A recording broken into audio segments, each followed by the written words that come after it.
This episode of the podcast is brought to you by our friends at Regrow. Hey, cannabis operators, got a couple questions for you. Are your SOPs tied directly to your cultivation plans? Can you easily manage your inventory and workforce and vendors from a single system? Can you manage compliance across multiple licenses and states? Do you have performance analytics to help you maximize your 24-month cultivation and manufacturing plans? If this is not the case, Regrow is there to help. They can help you maximize your yields and consistency. Think of Regrow as the single pane of glass view into your entire supply chain. They're available globally with native localization and foreign language support. So if you're a cannabis company searching for a strategic business partner to help you automate your business, scale effectively, and make the supply chain work for you, you can find Regrow at regrow.io. That's regrow.io. Regrow, the premier cloud-based cannabis supply chain management system.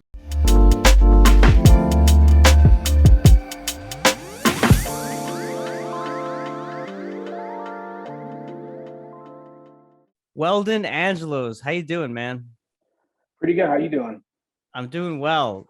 Thank you so much for agreeing to come on. I know you're a busy guy, and a lot of people are contacting you frequently on a daily basis. So really appreciate you coming on and sharing your story, which is really incredible, man. Absolutely. Well, let's, I guess, start from the beginning, which seems like the most natural place to start. Weldon, you were a producer for some of the biggest names in hip hop in the early 2000s. Talk to us about that experience and working with those artists. Yeah, it goes a little further back, more like the mid 90s, but professionally, I started in the late 90s and founded my own record label in 99, and ultimately, released records with some of the biggest names in the industry, artists I grew up listening to. You had your own label, but then you produced an album with Snoop too, right? Which is still a good friend of yours today. Yeah, absolutely. So Snoop really gave me an opportunity to make it in the industry. I benefited a lot from the artists at Death Row Records. A lot of them, left Death Row, and I stayed in touch with them, and they walked me through how to start my own label and just how to be successful. Yeah, obviously you see within some of the media outlets and other channels that cannabis is prevalent in some of those settings, right? Especially in the recording studio, I would imagine, for creativity, socializing, camaraderie, just kind of feeling good, right? I mean, whatever people are doing it for, whether it's medicinally or recreationally. So tell us a little bit about the cannabis culture within the hip hop scene. Absolutely. I mean, that's really my introduction, started from cannabis. So when Dr. Dre, The Chronic came out, that's they're wearing the weed leaves, talking about, smoking. So that's when I first experimented with cannabis. And, experimenting with cannabis, led to my experimentation with music. And so, they kind of go hand in hand. And, ever since I was in the music industry, cannabis was everywhere. People were smoking it in the studio. So it was just a normal thing. And so, I was making music. We actually did a song, me and Snoop, called A Little More Dope to Smoke. And that kind of kicked off the investigation into myself. Because we made a music video, and some of that footage was picked up by local authorities in my hometown of Salt Lake City.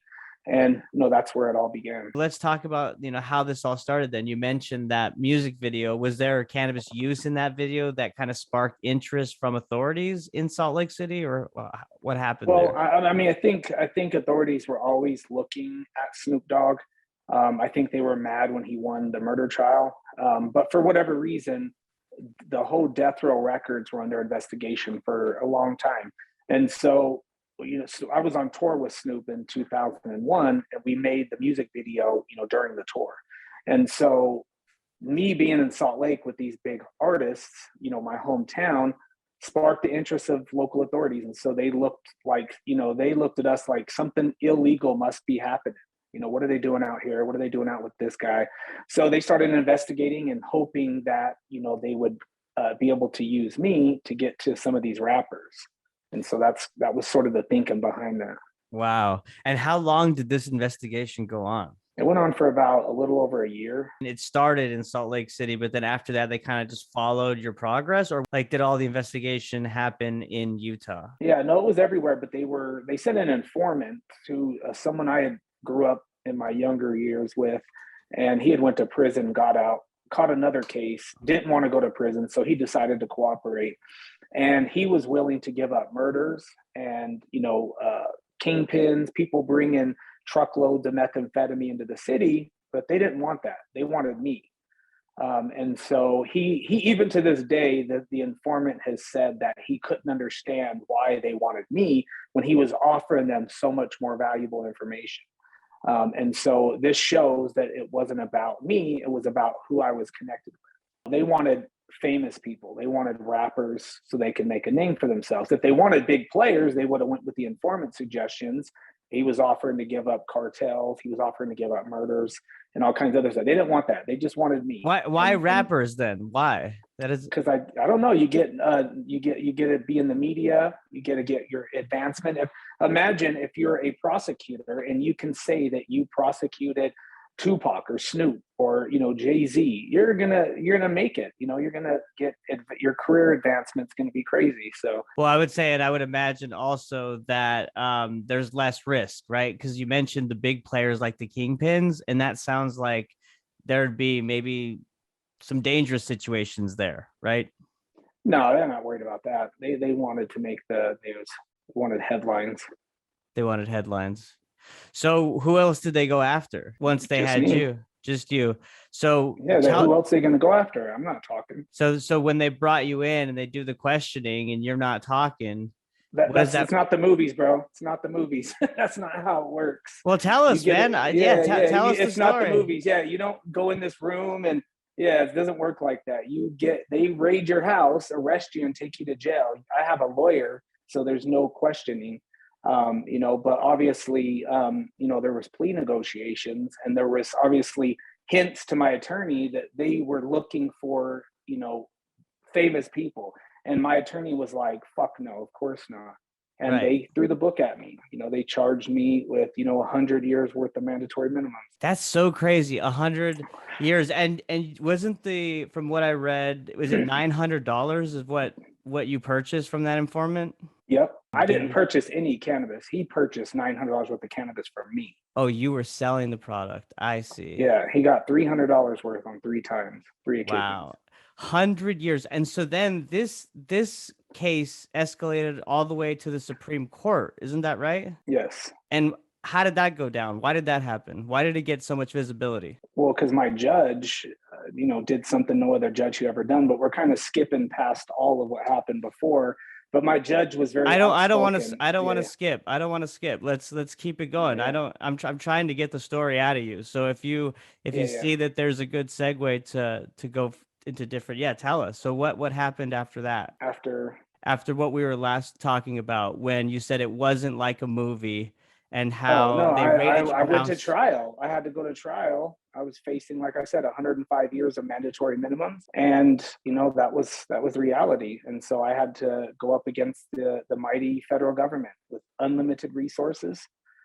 They seized all my property and all my bank accounts. So I couldn't fight them effectively. So I had to go to trial with what defense that I could put on with the resources that I had. And so and I end up, like most people that challenge the federal government, I end up losing. But I didn't lose everything. So I ended up with the 55-year minimum rather than 105 years. And so, I was convicted on 16 of the 20 charges that they ultimately charged me with.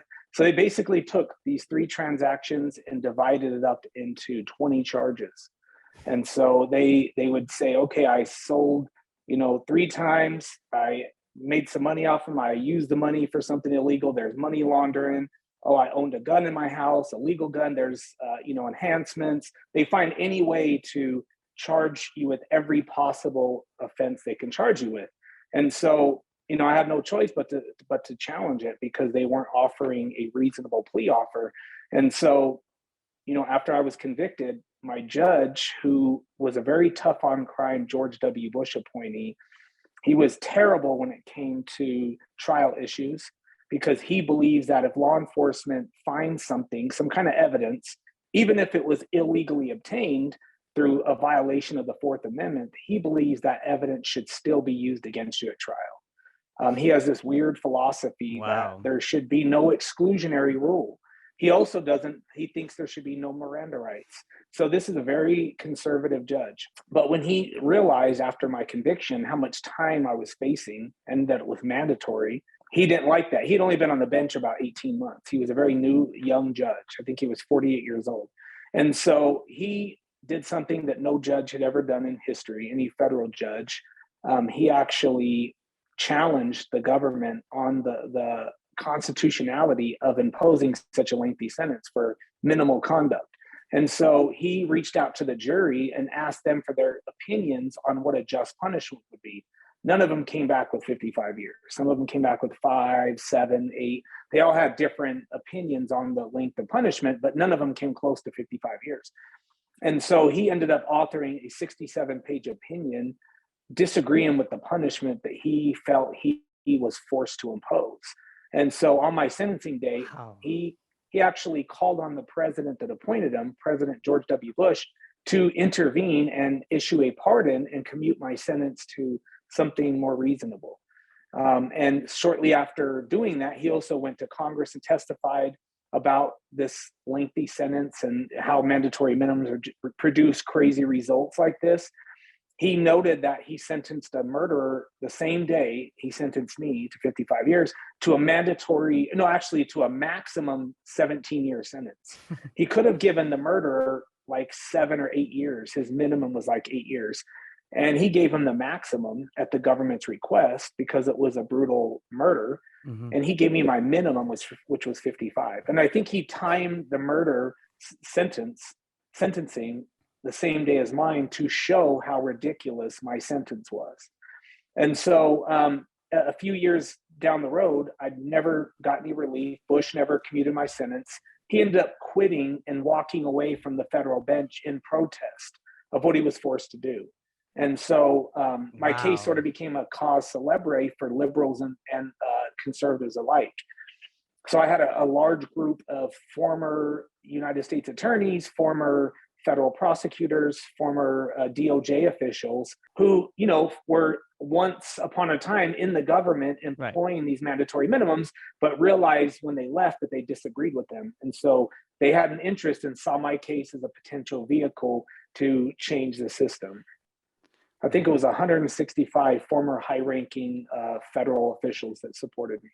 So they all kind of just assembled after that one federal judge completely, challenged the government on that mandatory minimum. Absolutely. There's a lot of people that have been trying to get the Supreme Court to declare mandatory minimums unconstitutional because they violate separation of powers.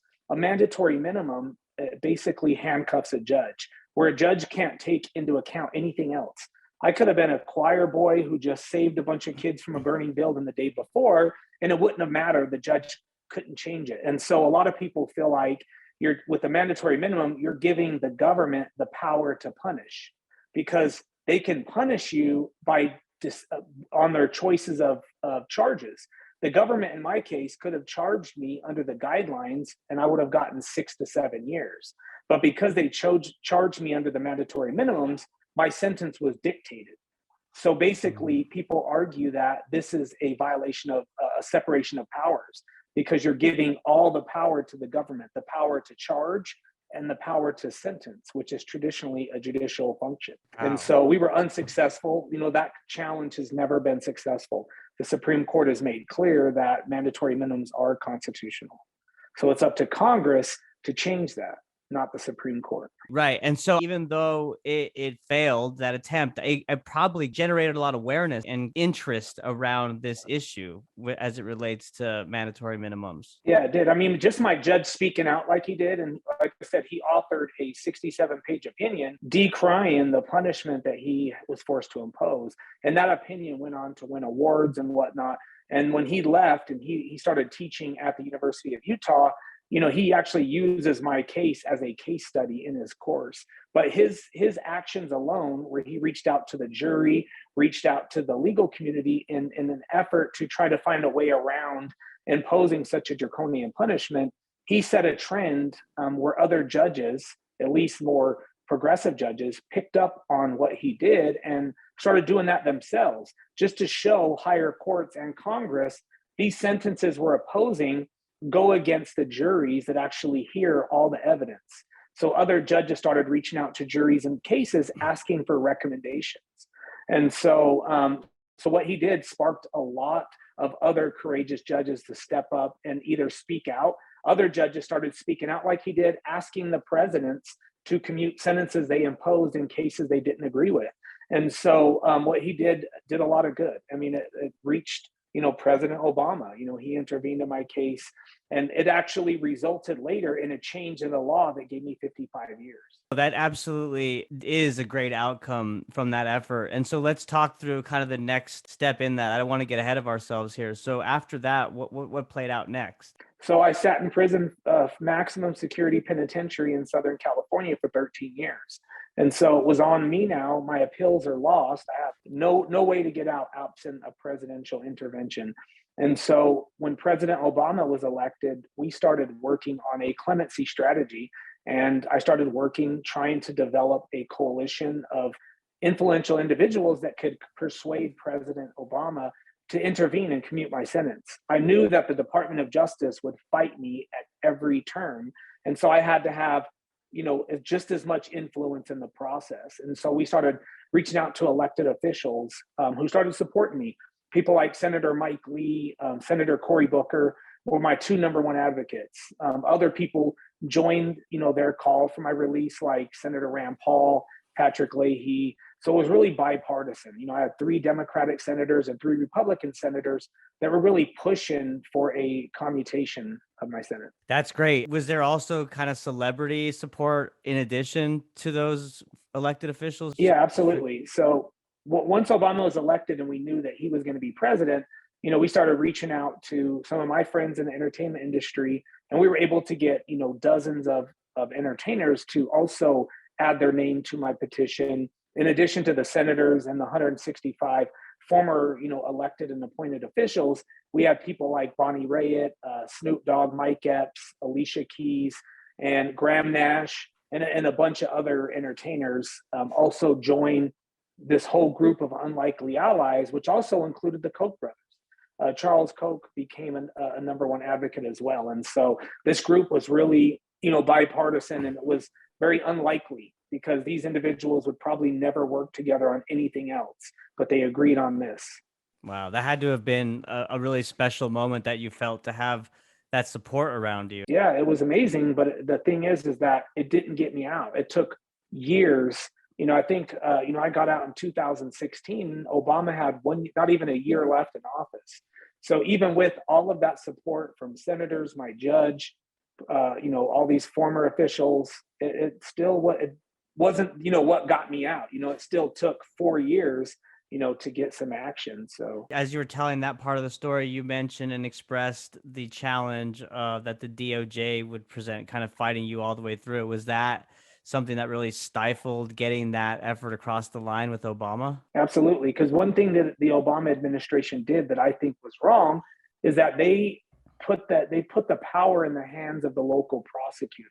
And so if you didn't have DOJ support on your clemency, you weren't getting out. And so it took we were lobbying the wrong person. We can lobby President Obama all we want. And if the DOJ doesn't sign off on it, you're not getting clemency. And so the pressure had to be put on the prosecutor in that office for them to say, okay, he can come home. And that's the problem with the clemency process. I think since the 1930s, the pardon office has been inside the Department of Justice. The same entity that sends us to prison is supposed to be the entity that decides whether we're deserving of clemency.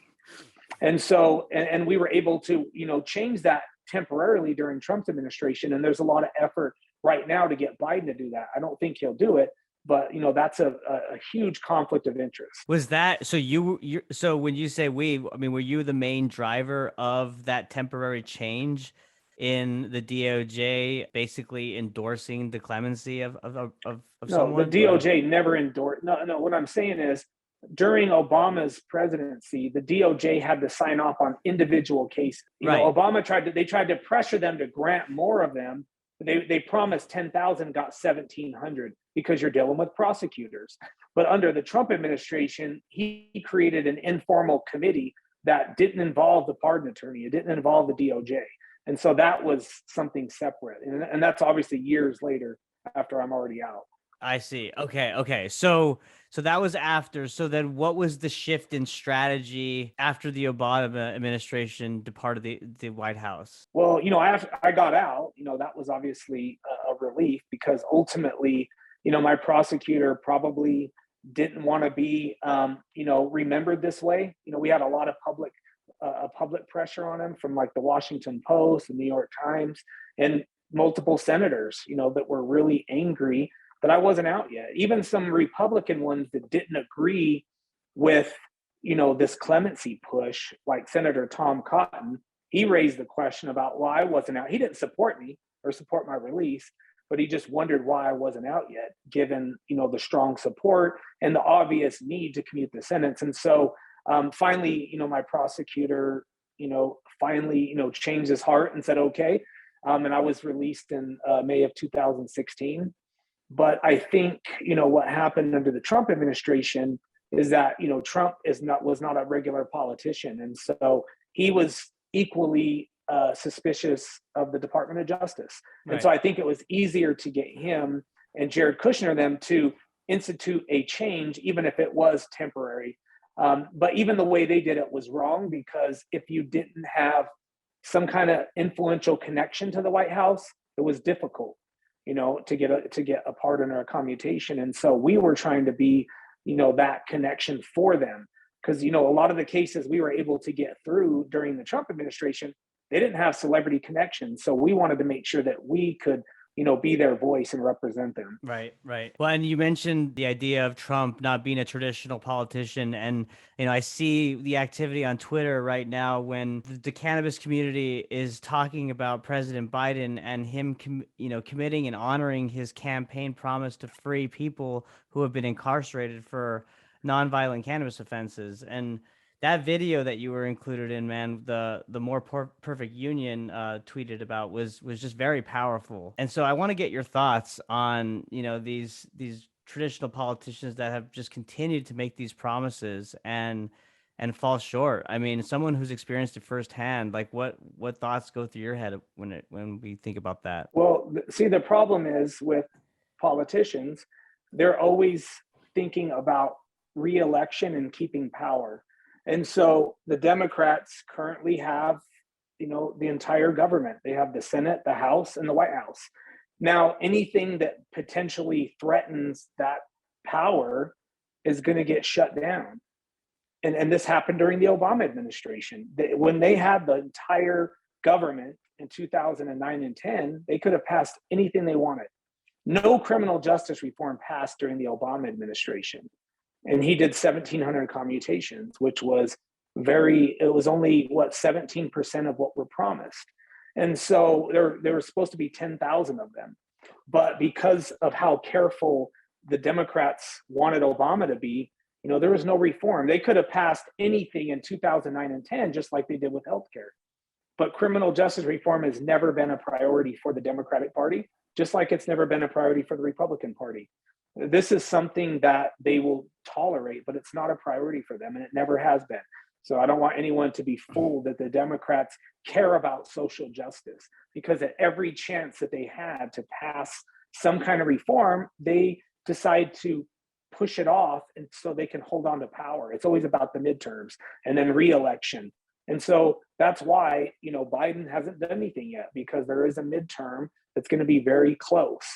And so if he does something and lets the wrong person out of jail and they get out and do something, they feel anyway, that it'll impact the election. And so that's the problem with politicians. They're always thinking about re-election and staying in power, keeping their party in power. Yeah, I think you're spot on with that. I'm curious to get your thoughts on the current federal cannabis reform bills that have been proposed. Well, I'm biased because the States Reform Act is our bill.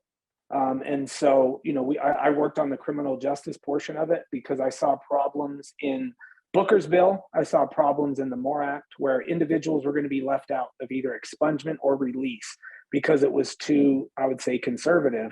And so we worked on a bill that Republicans would accept that was stronger on criminal justice, that can be used as a tool for a bipartisan compromise.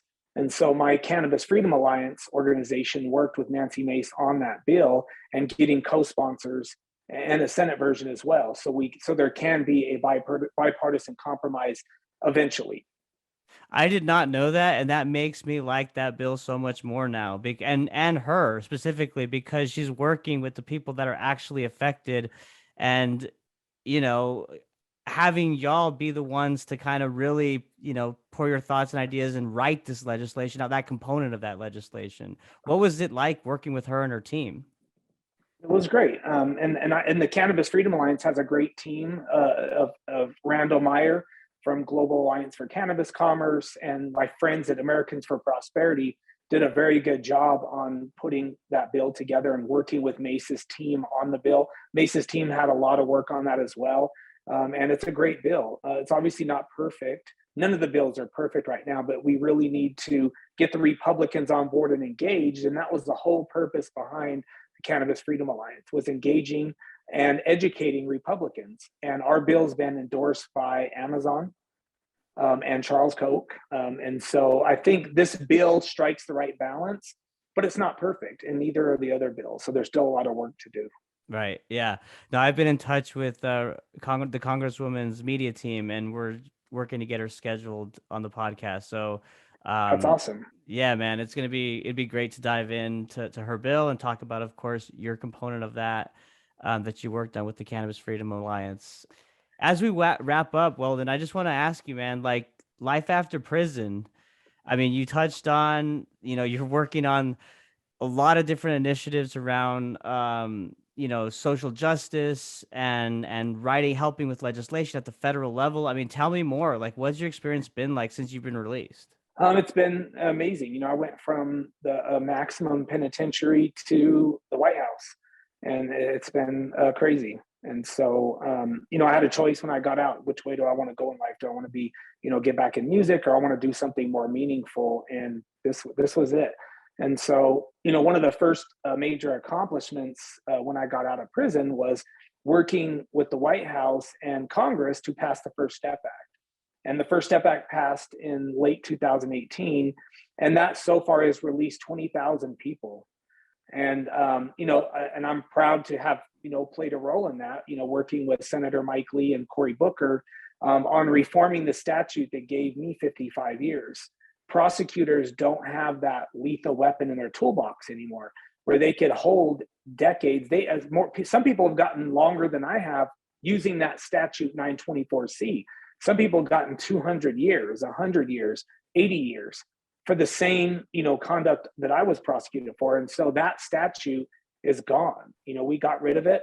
Now today, they would not be able to give me even a fraction of what I got, probably 5 years at a maximum. And so there's still a lot of work to be done. But being a part of that coalition that reformed the federal system for the first time since 1970, have we had this big of a reform. We reformed 4 of the most draconian drug mandatory minimums and created a bunch of other programs and incentives for people to get out early. And so the First Step Act was a huge accomplishment. And, that was probably one of the biggest things that I ever been a part of. And then after that, shifting to cannabis justice and cannabis clemency with the Mission Green Initiative, was the next best thing. We were able to get a dozen people who were serving life in prison for cannabis out on President Trump's last day in office. And so I was also fully pardoned, in December of 2020. And so I was given all my rights back. I want other people to be able to experience that. So I don't want to be the only one just because of my position, and having all these connections. I want to make sure other people have a chance to get a pardon and get a commutation, which is why we worked so much with the Trump administration to get clemencies.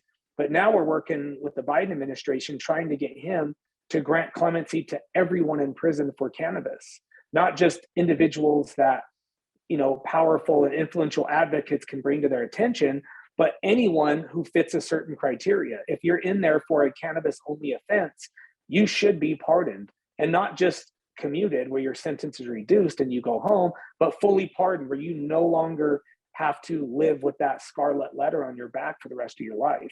And so we are working with a number of people to make that a reality. We submitted a letter back in September with Drake and Killer Mike and Deion Sanders and a number of current and former law enforcement officials, elected officials from both parties, urging Biden to, stick with his campaign promise and grant these individuals a pardon. And what's the response been? How's it been to work with the Biden administration? Well, we're still waiting to see him act. And so right now, the White House has been just working with a number of different groups, and it's been more of like listening sessions. The White House has reached out to a number of advocates and organizations, asking them, how should they go about doing a clemency program. And so we've been, advising that they should, do something like Obama did, but on a larger scale, and create areas of prioritization, like individuals who are in there for cannabis only offenses. They should be prioritized and they should be expedited, because we have a two-tiered system of justice that rewards certain people that look a certain way who can profit from the industry, while primarily people of color and poor people are still sitting in prison for doing the exact same thing.